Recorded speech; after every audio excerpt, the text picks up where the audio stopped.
My next video was going to be about the sixth seal, but after praying that the Holy Spirit fill me and guide me in the right direction and walking up the mount here like I do most mornings for prayer and for prophecy videos, I was praying about what I should do next.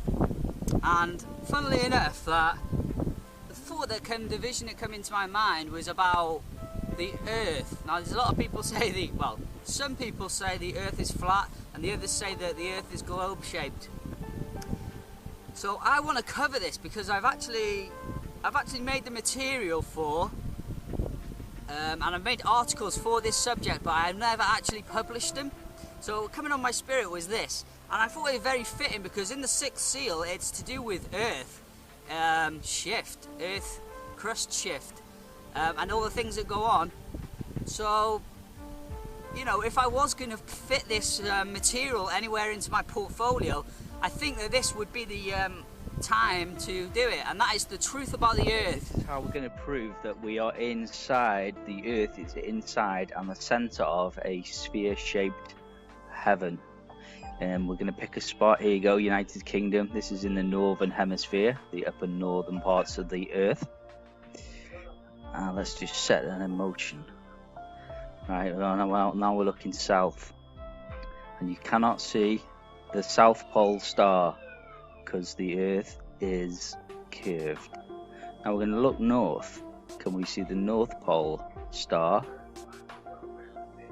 The top of the axis of the heavens, and it's somewhere around Polaris is roughly the star. When we click on the star, you can see that the the distance to the star there, and all through the months, the distance and the magnitude here, the brightness, never ever changes. So that's to the northern pole star, let's say. Now, but the thing is, let's choose a star that is not, here you go, Regulus in the Lion. My favourite constellation, because that's when I was born. You can see the magnitude 1.35 and distance 79, and again through the days you can see the distance never changes, and you can go through the months of the year and the distance never changes.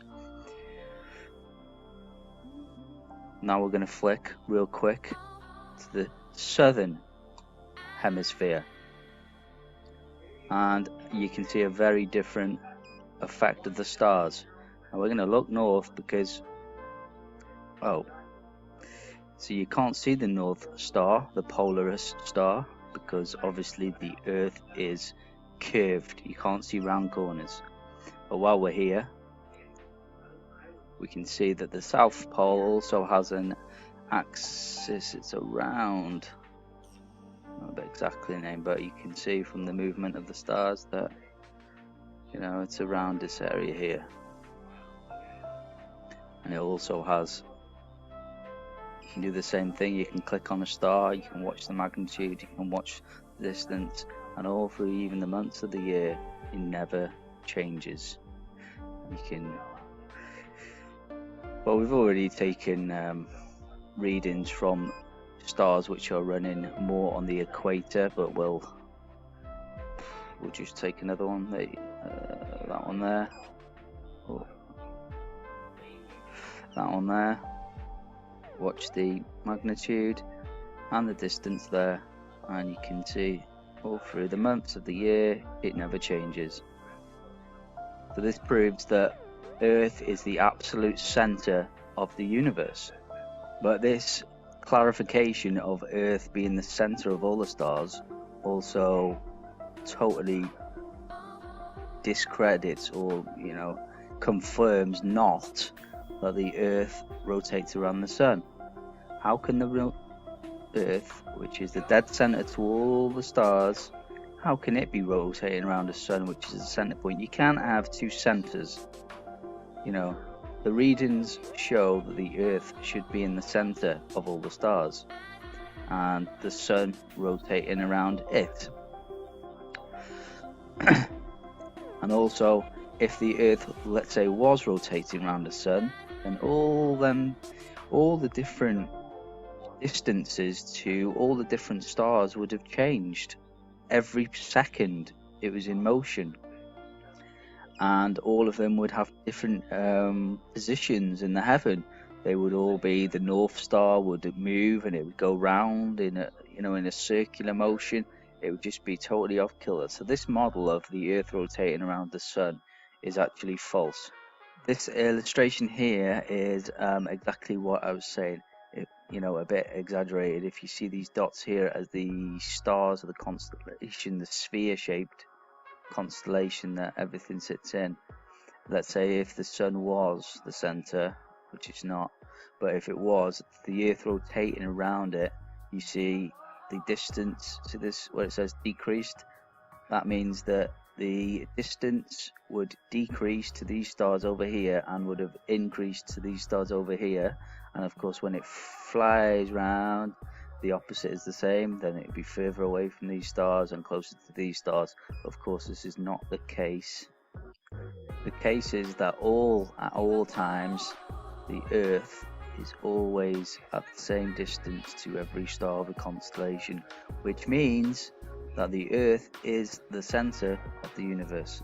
But here's an interesting thing to look at.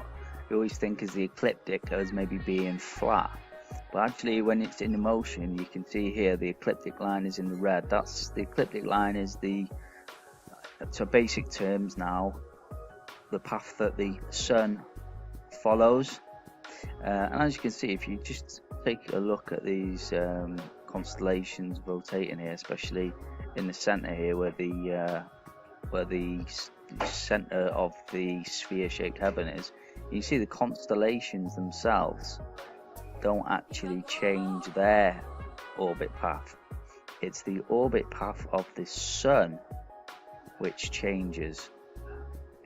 As you can see from this, let's stop it if you can.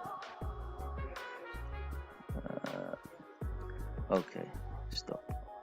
See, we're in July, and the sun is rising slightly more to the north.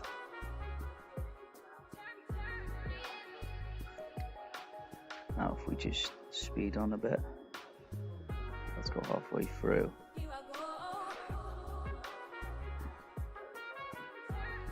Now we're in August.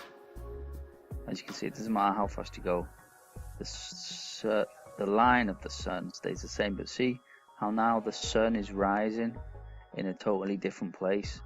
We know this to be true, but if the Earth is the center and the Earth doesn't move, then that means the sun moves. But this line of the sun does not change. So that must mean, and of course as the months go on, as you can see now we're in Virgo, as the months go on, then the sun ends up in a different constellation, and we know that. And it basically goes around and works through all the constellations. You see now in Capricorn. So the only real explanation for this is, what about to show you? Well, we know that their explanation of having a tilted axis Earth and flying around the sun, we know that to be false, because we know the Earth is the center of the universe and not the sun. So we can bin this off by fact of Earth is the center of everything. The only explanation for this is that the sun rotates around the Earth and works through all the different constellations. Here you have the northern hemisphere summer, that would be in June. It says it there. Winter solstice December, equinox March, equinox in September. So it's the sun that rotates around the Earth, which is the center, and it takes 1 year to do a full rotation.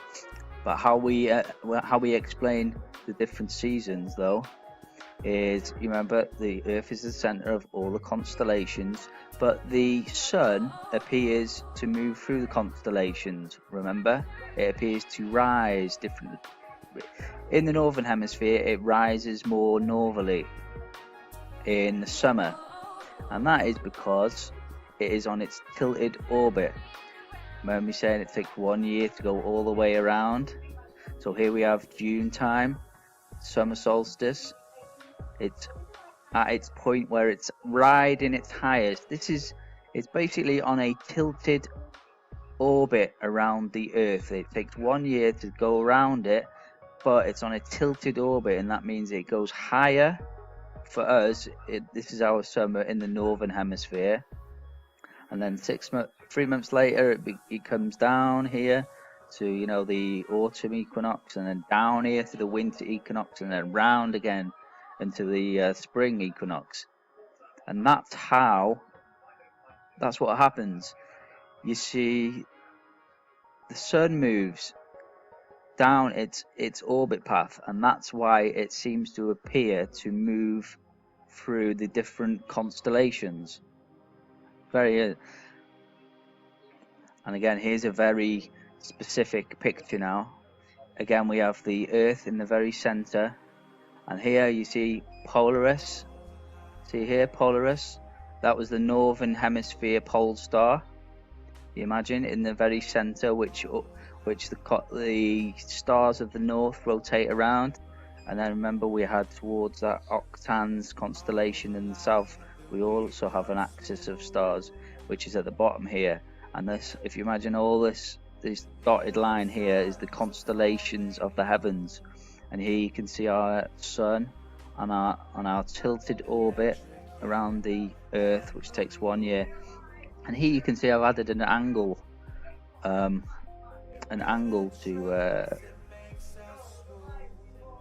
the diagram, which shows the sun at roughly 60 degrees, rising at 60 degrees. That will be the height of the summer. So that will give you an idea of how much of a angle the sun's at. Obviously, this image is not to scale. The Earth isn't this big compared to the heavens, and the sun is not that big compared to the heavens either. But this is just an illustration to give you a explanation of the only theory, because this is the only way it could work. Now, whether the heavenly stars and the sun all rotate around the Earth in 1 day, and the Earth is stationary, or the Earth rotates once in a day and all the stars are stationary, except the sun, which obviously moves basically a degree a day. It's neither here or there, because we on Earth, we think, how can we be spinning? But we look at the heavens and we see them moving. But imagine if you were a being of the heaven and you were in your heavenly kingdom, which may or may not be spinning, but life is sustained and life is normal, just like life on Earth is normal. But let's say you're a heavenly being and you're looking down from your quite functional kingdom of heaven, and you look down on the Earth. What is the Earth doing? The Earth is spinning. So it's neither here or there. Whether we Earthlings say the heavens must be spinning. If you were a heavenly being, you'd look down on the Earth and say the Earth is spinning. It could be that both are spinning. People said that the Earth can't be spinning at 1,000 miles an hour because we'd all get blown out, and not realizing we are inside of a capsule. How the waters were brought together in one place was in a capsule. We're like inside of an egg. This is how we're protected. This is gravity. Gravity does not come from below, it comes from above. Air pressure pushing down on us to stay on the Earth is how we stay on the Earth, and how the waters can be gathered together in one place.